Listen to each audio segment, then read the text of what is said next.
So, dear friends, I'll offer some experience, insight, reflection concerning our topic of living in love. We'll start with 3 sounds of the bell, allowing the sound of the bell to help us return and dwell more and more deeply in this present moment, where love is already present, available.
Namo Maitreya Buddhaya, the Buddha of love.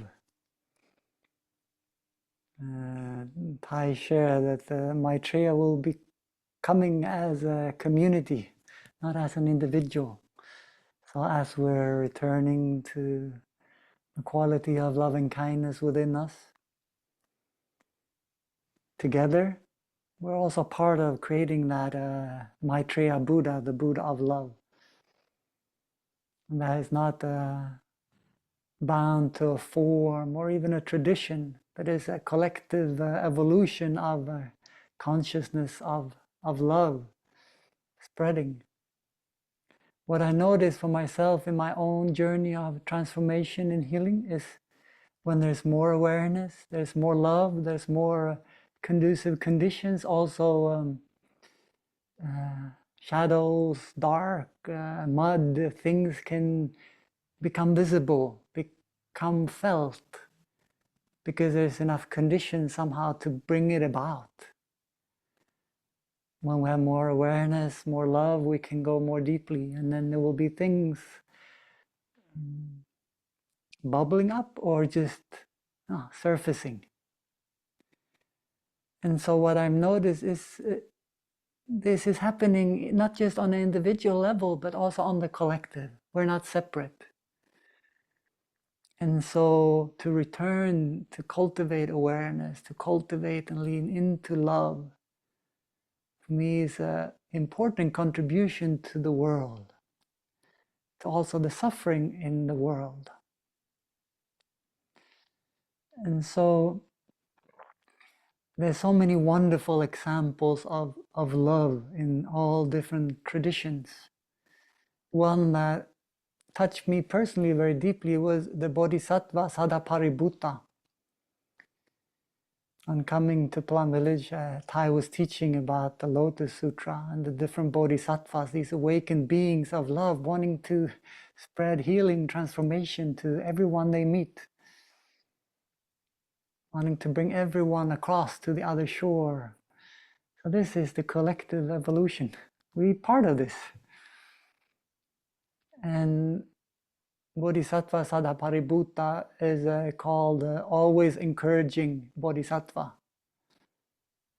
and walks around life and brings palms together and bows at everyone they meet. You are someone of great value. I dare not belittle you. You are a Buddha in becoming.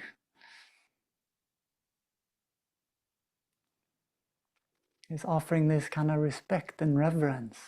It's one of the beautiful qualities of love. That everyone is valuable. That everyone is worthy. These are a couple of core qualities I've had with me through the year, that I'm worthy, I'm valuable. Not through what I could achieve, that we're all worthy and valuable just for being.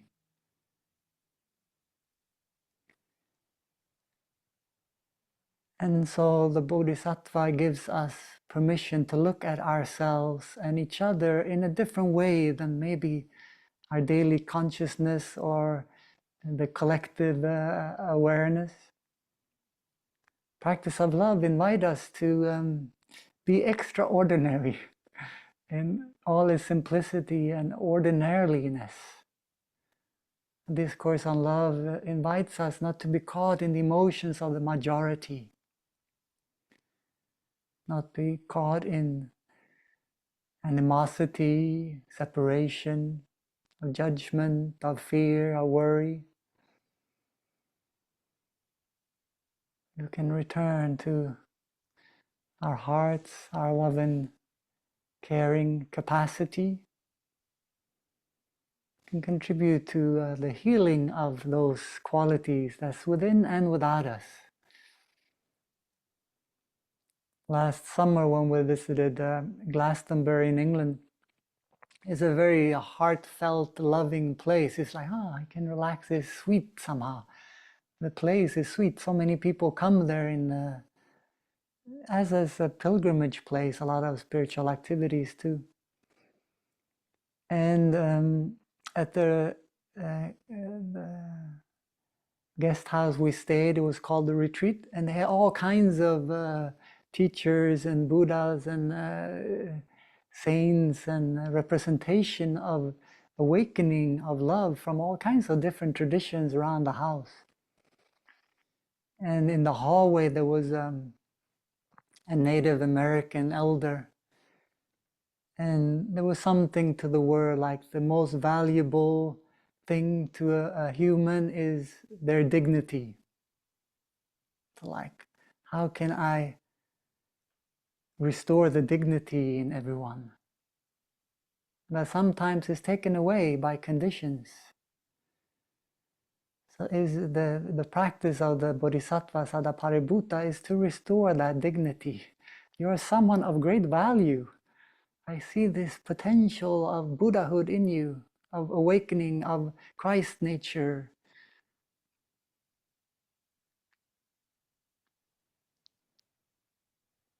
The reverence, the respect, that we can, in every situation, we can express that through our hands.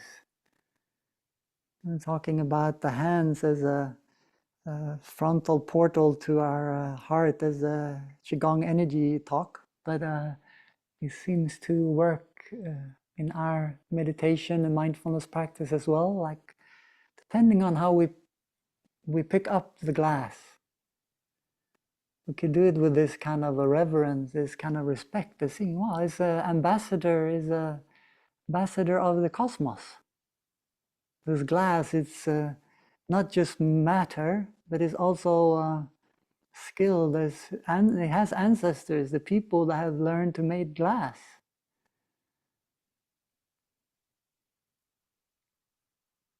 But it's also mostly space.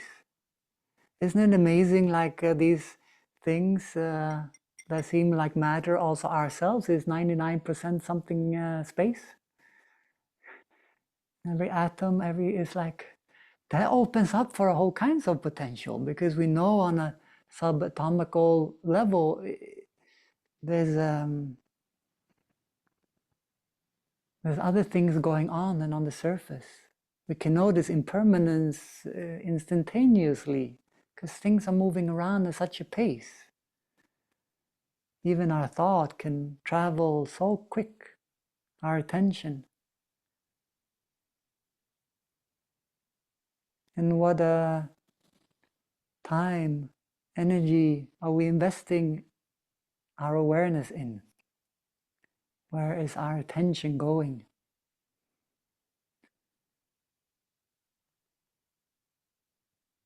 And so this morning I was reading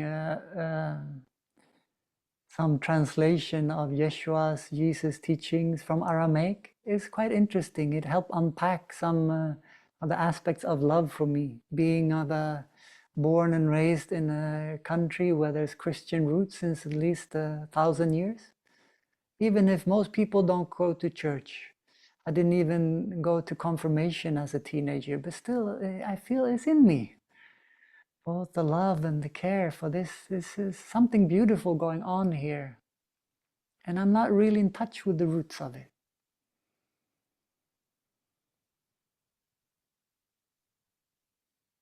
And so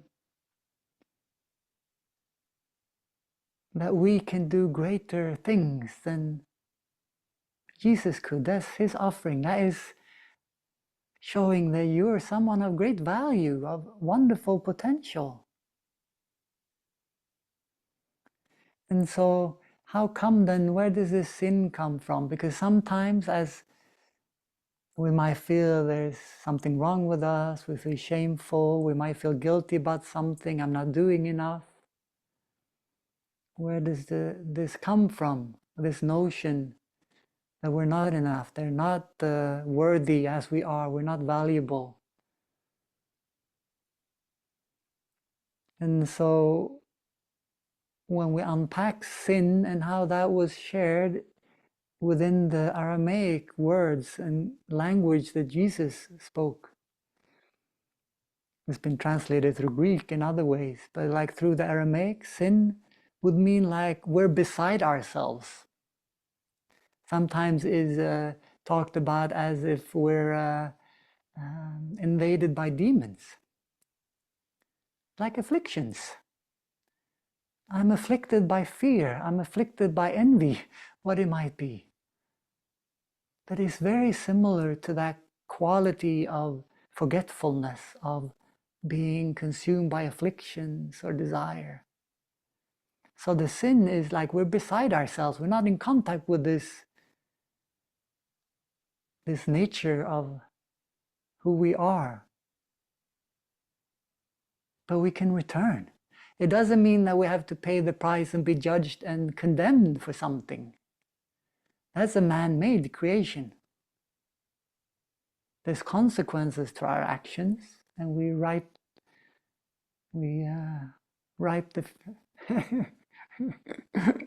receive the fruits of our actions in some form. But that could also be transformed through recognizing, I've been so selfish. I've just been wondering like what's happening to me, but I'm not aware of my friends. Maybe the house burned down. Like, what's going on in the world? Can I extend my awareness to what is going on with others? This sensing, being open to others is like this empathic capacity we have. And right away we can feel happier in ourselves. Our situation hasn't changed, but the more we're like, our world becomes smaller and we're more self-occupied, there's a tendency to be more worried and more like, we're not in this strength of love, of clarity, of understanding that we're connected. This is something I shared in a little clip that I made, also inspired for this course. It's like we want to practice non-violence, we want to practice love because we realize we're connected. I cannot be safe and happy if I act in a way that is invading on your safety, your well-being.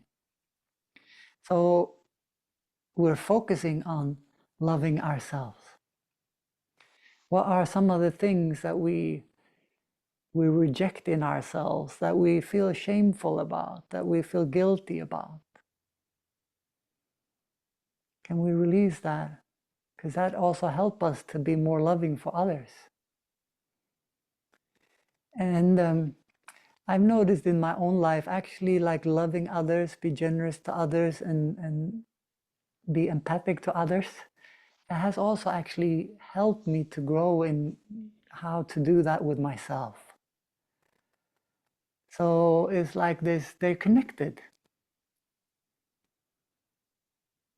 It's not just the inner or the outer. So like, but you are then another me is a beautiful song that a friend wrote. Like, I see you in me. And so caring for you in a way is caring for myself, because if there's love and care that I'm expressing maybe through generosity, I'm also receiving, I'm experiencing this love and care. But not if it's like, oh, I have to do this, that we're worried or something. That's not love and care, right?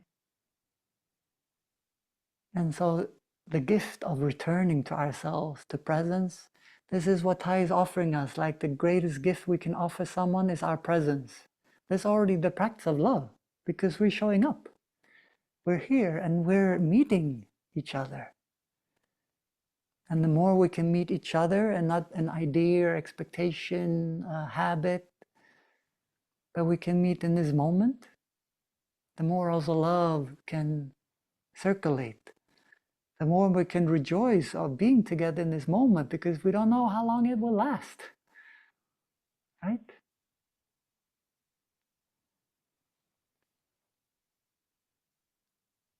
And so this inside, outside is also in Aramaic language. In this many Asian languages, you don't have the same like separation of things. Like mind heart has the same name in many languages. And so in Aramaic also, sometimes Yeshua would share like the kingdom is within you. The kingdom of God, the Pure Land of the Buddha is within you. And sometimes he will share is among you, is around you. Because the word can mean both things.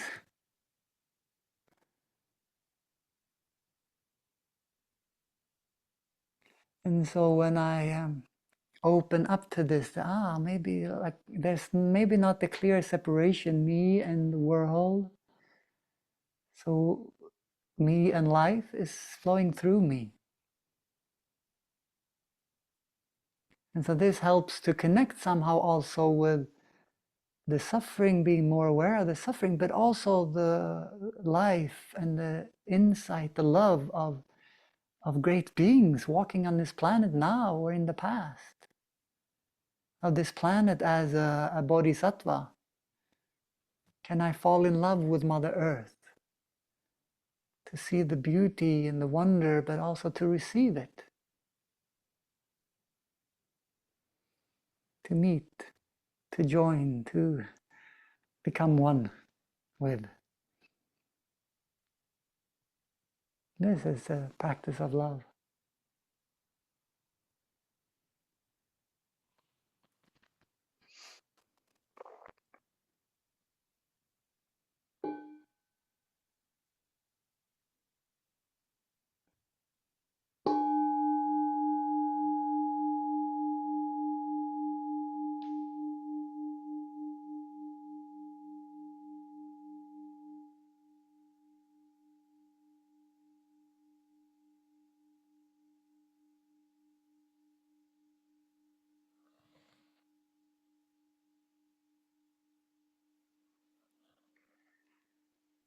And so when we talk about the Dharma, we talk about the path of understanding and love, of the practice, the teaching of understanding and love.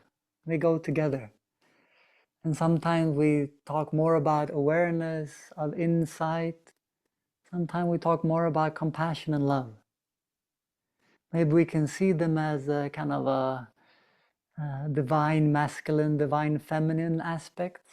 The earth and the sun, the earth or the sky, coming together. You can discover one in the other. So practicing love, we also practice understanding. And we're going to do a little reflection exercise shortly where we look at some of the things that we appreciate and respect in ourselves, and some other things that we kind of reject or we want to kind of ignore. We're not really admitting that to ourselves, at least not to others. But with understanding of, it is like that because of causes and conditions.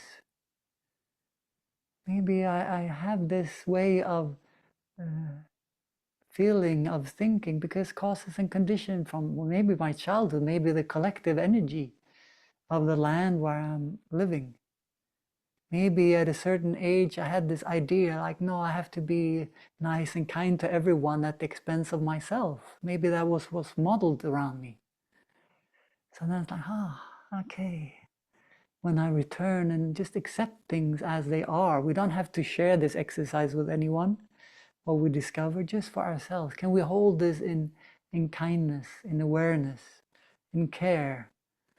And then maybe just by itself, there will be, yeah, it's so difficult to accept this because maybe we understand how this is because that is a little bit more.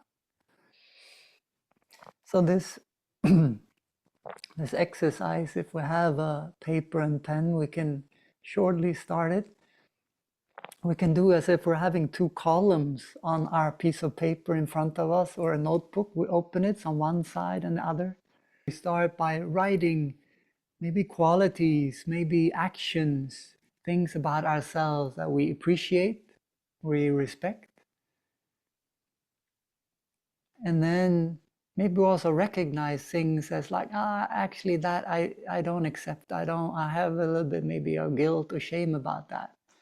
And then you write it on the right side. You have like two columns, appreciation column and rejection column.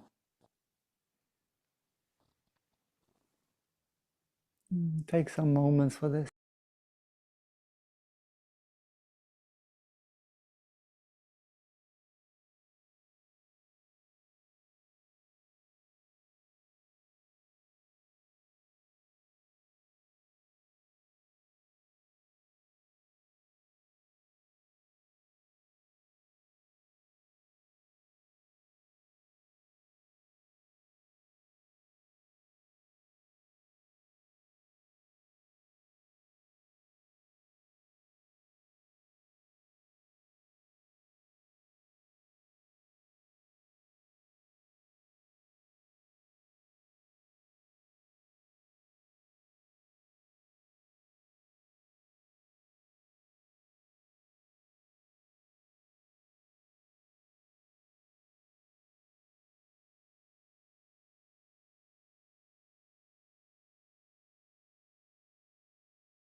Oh, yeah, thank you. So, as a way to conclude this, we can put down the paper, the pen, and just look at our paper, the two columns, and as if behind us, like a person, the one that is is this bodhisattva for us, that sees and appreciates and respects us, that really revere us. As if we're looking at the piece of paper and we invite this person. They might be still alive, they might have passed, they might be someone far away. We allow them to come as if we're looking over our shoulder, looking at our columns of things we appreciate and things that we reject in ourselves. What would they add to the list or take away from the list? How do they see the list? How do they see you? Can we receive this kind of a love and care that's maybe more inclusive, maybe more wide and accepting than what we offer ourselves?